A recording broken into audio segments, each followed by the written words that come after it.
নুরুল ইসলাম বুলবুল? কোথায় ছিলেন জামাতে ইসলামের আমির হামজা? আর কোথায় ছিলেন মালয়েশিয়া থেকে হেলিকপ্টারে করে আসা এই সুদর্শন গুলগুল্লা লালটু ইসলামিক নেতা? একজন জুম্মা মসজিদের ইমাম সকল মুসলমানদেরকে নামাজ পড়ানো তাদের দায়িত্ব, কোন ব্যক্তির ভোট চাওয়া তার দায়িত্ব না। ২০ ঘন্টার মধ্যে বিএনপির পাপিয়া এবং হারুনকে বহিষ্কার করা উচিত বলে আমি মনে করি। আসসালামু আলাইকুম। এই পাপিয়া এবং তার স্বামী হারুনকে ২৪ ঘন্টার ভিতরে বহিষ্কার করার আহ্বান জানিয়েছেন বিএনপি নেতা ডক্টর ফয়জুল হক। সুপ্রিয় দর্শক, এই পাপিয়া সে ইসলামে আঘাত এনেছে, বাংলাদেশের আলেম ওলামাদেরকে কটাক্ষ করেছে এবং ইসলামপন্থীদের রাজনীতি করার কোনো অধিকার নেই এমন মন্তব্য সে করেছে। সুপ্রিয় দর্শক, আর তাই এই পাপিয়া এবং তার স্বামী হারুনকে বহিষ্কারের আহ্বান জানিয়েছেন বিএনপির আরেক নেতা ডক্টর ফয়জুল হক। ডক্টর ফয়জুল হক এ বিষয় নিয়ে বিস্তারিত কথা বলেছেন, আমরা তার মুখ থেকে শুনে আসব। ২৪ ঘন্টার মধ্যে বিএনপির পাপিয়া এবং হারুনকে বহিষ্কার করা উচিত বলে আমি মনে করি। বাংলাদেশের অন্যতম একটি সেরা দল বাংলাদেশ জাতীয়তাবাদী দলের নামে চাঁপাইনবাবগঞ্জে সমাবেশ করে সেই সমাবেশে হারুন এবং পাপিয়া বক্তব্য রেখে যে ধৃষ্টতা প্রদর্শন করেছে সেটা বাংলাদেশের আলেম সমাজ মেনে নিতে পারে না। বাংলাদেশের একজন সাধারণ নাগরিক রাজনীতি করতে পারে, বাংলাদেশের একজন রিক্সাওয়ালা ভ্যানওয়ালা রাজনীতি করতে পারে, বাংলাদেশের একজন শাক বিক্রেতা, মাছ বিক্রেতা, গরুর বিক্রেতা তারা রাজনীতি নিয়ে কথা বলতে পারে, ভোট দিতে পারে, ভোটের দাওয়াত দিতে পারে। কিন্তু হারুন পাপিয়াদের মন্তব্য অনুযায়ী বাংলাদেশের কোনো আলেম, বাংলাদেশের কোনো ইমাম, বাংলাদেশের কোনো কারি, বাংলাদেশের যারা ইসলামিক স্কলার তারা নাকি কারো জন্য ভোট চাইতে পারবে না, ভোটের জন্য তারা নাকি লড়াই করতে পারবে না। বাংলাদেশ আলেম প্রিয় বাংলাদেশ, বাংলাদেশ মসজিদের শহরের বাংলাদেশ, সেই বাংলাদেশে বিএনপির নাম করে তারা যদি আজকের আলেমদেরকে ভোট দান, ভোট প্রদান এবং ভোটের জন্য ভোট চাওয়া থেকে বিরত রাখতে চায়, তাহলে আমরা কোন বাংলাদেশে বসবাস করছি সেটা আপনাদের কাছে প্রশ্ন। একই কাজ আওয়ামী লীগ করেছে। বিগত দিনে আওয়ামী লীগের সময় তাফসির মাহফিলগুলোতে ১৪৪ দ্বারা জারি করা হতো।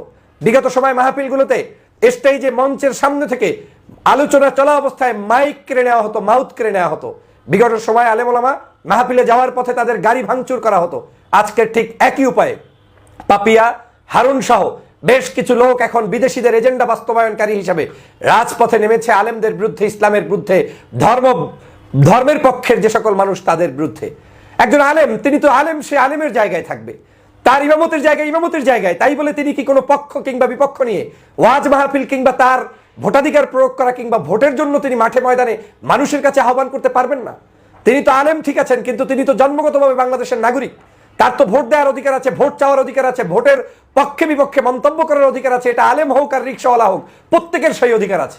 তাহলে হারুন এবং পাপিয়ারা কি কারণে এই মন্তব্য করছে এবং রাজপথে নেমেছে, এটা এখন সরকারকে খতিয়ে দেখা উচিত। আমি মনে করি এটা রাষ্ট্রদ্রোহিতার শামিল। রাষ্ট্রের প্রত্যেকটি নাগরিকের স্বাধীন মন্তব্য কিংবা গন্তব্য রয়েছে, কিন্তু একমাত্র ইসলাম কিংবা ধর্মভিত্তিক মানুষদের সেখানে কটূক্তি করা হয়। কত বড় দুঃসাহস! তিনি বলছেন যেই আলেমরা ইমামতি করবে, যেই আলেমরা মসজিদে নামাজ পড়াবে, তারা যদি রাজনীতি করে তাদের পিছনে নামাজ পড়া জায়েজ কিনা সেটা খতিয়ে দেখতে বলছেন কে? পাপিয়া। ওরে বাপরে বাপ, কত বড় মুফতি সাহেব পাপিয়া! তিনি বলছেন আলেমের পিছনে নামাজ হবে কিনা খতিয়ে দেখতে হবে। এই একই আচরণ আওয়ামী লীগ করেছিল। তারা জানাজার নামাজ নিজেরা শুরু করে দিয়েছিল, তারা কোরবানির চামড়া নিজেরা নিজেদের বাসা বাড়িতে রেখে দিয়েছিল, কওমি মাদ্রাসায় দেয় নাই। আর আজকের আপনার দশাও তাই হয়েছে, আপনিও সেই একই কাজ শুরু করেছেন। আপনার এলাকায় আপনি এমপি হবেন না হবেন সেটা আপনার ব্যাপার, কিন্তু আপনি কোনো অবস্থায় একটি গোষ্ঠীকে আপনি বলতে পারেন না যে কোনো আলেম, কোনো ইসলামপন্থী নাগরিক ওয়াজ মাহফিলে ওয়াজ করতে পারবে না, রাজনৈতিক ময়দানে ভোট চাইতে পারবে না, তার পিছনে নামাজ হবে না। এই বক্তব্য আপনি রাষ্ট্রদ্রোহিতার শামিল করেছেন, এই বক্তব্য ধর্মদ্রোহিতার শামিল বলে আমি মনে করি। আজকের কোন ভাষা ব্যবহার করলেন আপনি? কি কারণে আজকে বলতে গিয়ে বলছেন আমির হামজার বিরুদ্ধে, আজহারি সাহেবের বিরুদ্ধে, তাদের বিরুদ্ধে বলতে গিয়ে তাদেরকে কুৎসা রটাতে গিয়ে বলছেন এরা নাকি মালয়েশিয়া থেকে খাওয়ার জন্য এসেছে?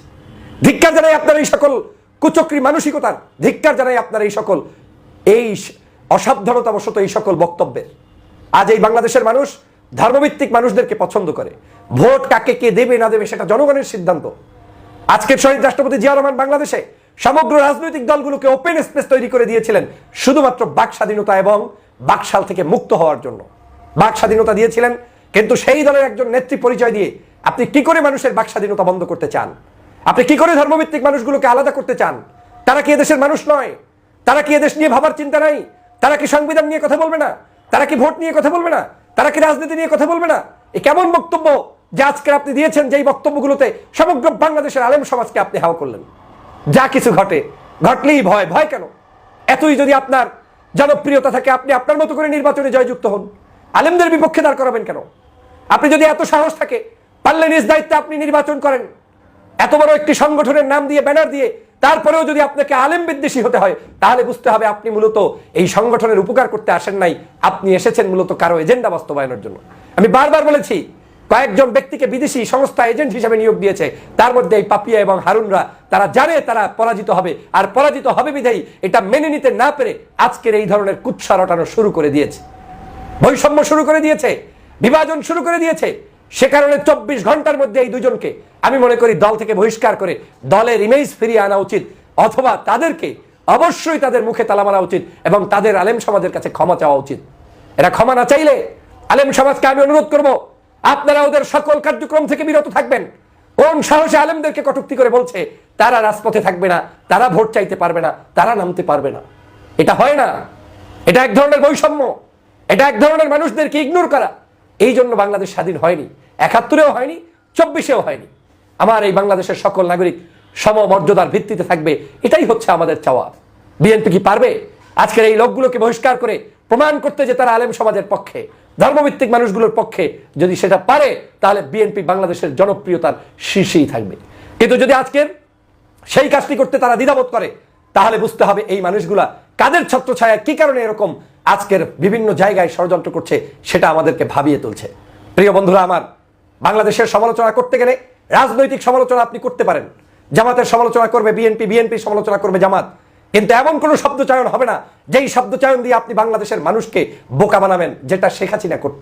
মৌলবাদ এদেশের জনগণ খায় না, রাজাকার এই শব্দগুলো, আলবদর, আল শামস, এগুলো জনগণ খায় না। এগুলো শেখ হাসিনার ন্যারেটিভ। এই একই শব্দ চয়ন করে এখন আবার নতুন করে বিভাজন তৈরি করার পায়ে তারা চলছে, এটা বাংলার জনগণ মেনে নিবে না। গতকালকের হেফাজতে ইসলামের বৈঠকে হেফাজত আপত্তি তুলেছে, মৌলবাদ শব্দ ব্যবহার করা যাবে না। বিএনপির কোন কোন নেতা সেখানে বলেছেন মৌলবাদ বলতে আপনাদেরকে না জামাতকে বুঝিয়েছি। তার মানে যা ইচ্ছে সব জায়গায় এই নামটাকে ব্যবহার করা যায়, ট্যাগ দেওয়া যায়। এই ধরনের কারণেই তো শেখ হাসিনার পতন হয়েছে। আপনাদের কি হুঁশ আসবে না? কোন কারণে এই ধরনের শব্দ চয়ন হবে? আমি আবারও স্পষ্ট করে বলতে চাই, 24 ঘন্টার মধ্যে এই পাপিয়া এবং হারুনদেরকে বহিষ্কার না করলে আলেম সমাজ কিন্তু ফুঁসে উঠতে পারে। সতর্ক হতে হবে আপনাদেরকে। আপনারা দ্রুত এই দুজনকে বহিষ্কার করুন, তাদের মুখের লাগাম টেনে ধরুন এবং আলেম সমাজের বিরুদ্ধে, ইসলামের বিরুদ্ধে, ধর্মভিত্তিক নাগরিকদের বিরুদ্ধে কুৎসা রটানো বন্ধ করুন। এই কুৎসা রটিয়ে বাংলাদেশের কোনো মানুষ কখনোই সাকসেসফুল হয়নি, আপনারাও হতে পারবেন না, পারবেন না, পারবেন না। প্রিয় সহযোদ্ধা ভাইরা, সে কারণে সারা বাংলাদেশের মানুষের মধ্যে এখন আওয়াজ উঠেছে, ওরা সম্ভবত বহিষ্কার হবে। সময়ের অপেক্ষা। আমরা দেখতে চাই বাংলাদেশ জাতীয়তাবাদী দলের মধ্যে ডানপন্থী ধর্মভিত্তিক মানুষগুলোর পদচারণা বাড়বে, দুষ্ট চক্রের সদস্যদের এখান থেকে মাইনাস করবে, সেই প্রত্যাশা ব্যক্ত করছি। সবাইকে সুপ্রদর্শক, বিএনপি নেতা হারুন এবং পাপিয়া তার স্ত্রী, এই দুজনে যেভাবে ইসলামকে নিয়ে বিষাদকর করতেছে, ইসলামের বিরুদ্ধে বক্তব্য দিচ্ছে, ইসলামপন্থী মানুষের রাজনীতির পরে হস্তক্ষেপ করতেছে, আলেম ওলামাদেরকে রাজনীতির বাইরে রাখার যে কথা বলছে, আলেম ওলামাদেরকে রাজনীতি করার কোনো অধিকার নেই, এই যে কথাগুলো সে বলতেছে, আর সেম কথা বলতো আওয়ামী লীগ, এবং আওয়ামী লীগ আর এদের ভিতরে কোনো পার্থক্য নেই। সুপ্রদর্শক, বিএনপি নেতা ডক্টর ফয়জুল হক এ বিষয় নিয়ে তুমুল প্রতিবাদ জানিয়েছে, আপনারা দেখতে পেয়েছেন। বিষয়টি আপনারা কিভাবে দেখছেন অবশ্যই আপনাদের মূল্যবান মন্তব্য কমেন্ট বক্সে জানাবেন। সবসময় সত্য নির্ভর তথ্য পেতে স্বাধীন বাংলা টিভি ইউটিউব চ্যানেলটি সাবস্ক্রাইব করে আমাদের সাথে থাকুন। আসসালামু আলাইকুম রহমতুল্লাহি ওয়া বারাকাতুহু।